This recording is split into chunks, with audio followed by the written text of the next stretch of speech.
विभूति जी, लेकिन आपकी party Donald Trump के इस रुख को अमेरिका के लोगों को कैसे समझाएगी?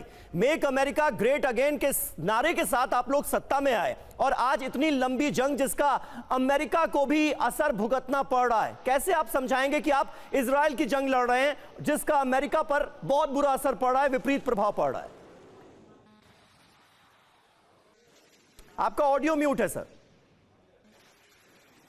ये एक बात समझनी पड़ेगी हमें कि ये इजराइल की लड़ाई UEM जयपुर एक आदर्श लक्ष्य है। भावी छात्रों के लिए अच्छी नौकरी, भविष्य के लिए तैयार कौशल के साथ अच्छी शिक्षा।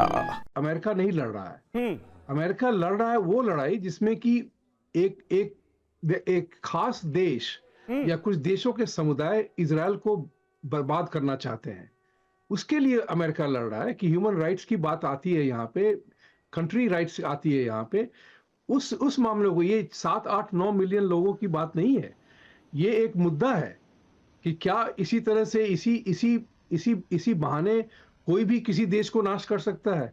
अभी ईरान का जो नारा रहा है डेथ टू अमेरिका, ये हर एक अमेरिका को चुभता है, इस बात को डेफिनेटली चुभता है सर। लेकिन ईरान उस बात से कोई भी खुश नहीं है कि उसकी संप्रभुता की ये लड़ाई है। रोक रही हूं माफी के साथ आपको, क्योंकि एक और बड़ी खबर का रुख करना।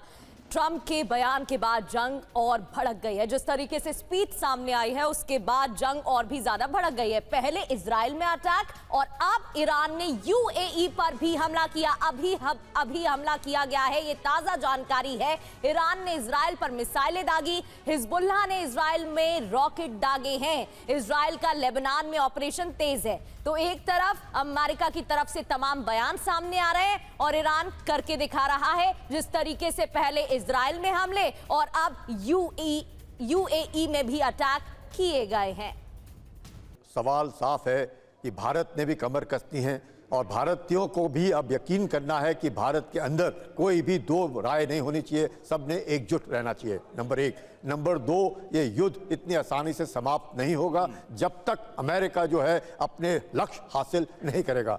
नंबर 3, उसने साफ बता दिया है कि जो भी ईरान की मदद कर रहा है एक्शनेबल इंटेलिजेंस के लिए, उनके लिए साफ संदेश है कि अमेरिका टेक्नोलॉजी में चांद के पास जा रहा है और यहाँ पर भी किसी को छोड़ नहीं रहा है। किसी को छोड़ने में यानी कि अगर वो ईरान की तबाही की ओर देखें तो ईरान की तबाही भी कर रहा है। पर सवाल ये है, इतना सब कुछ टेक्नोलॉजी है, क्या मनोबल किसी का गिराया जा सकता है? मनोबल के ऊपर किस तरीके से हमला किया जाए, वो एक बहुत बड़ा मैं कहूँगा प्रॉब्लम है, एक तरीके से एक चुनौती है। ट्रंप की निगाहें कहीं और है और निशाना कहीं और है। दो बातें कही उन्होंने, लड़ाई जारी रखेगी। पहले तो उन्होंने रिट्रेट किया कि मैंने ये किया वो किया, मोरल बूस्टिंग लेक्चर था, आपको पता था ये करने वाले हैं। और ईरान के प्रेसिडेंट ने अपील करके अमेरिका की जनता को कहा था कि इन्हें छोड़ दो। तो ये बहुत क्लियर था कि आज का मैसेज क्या होगा।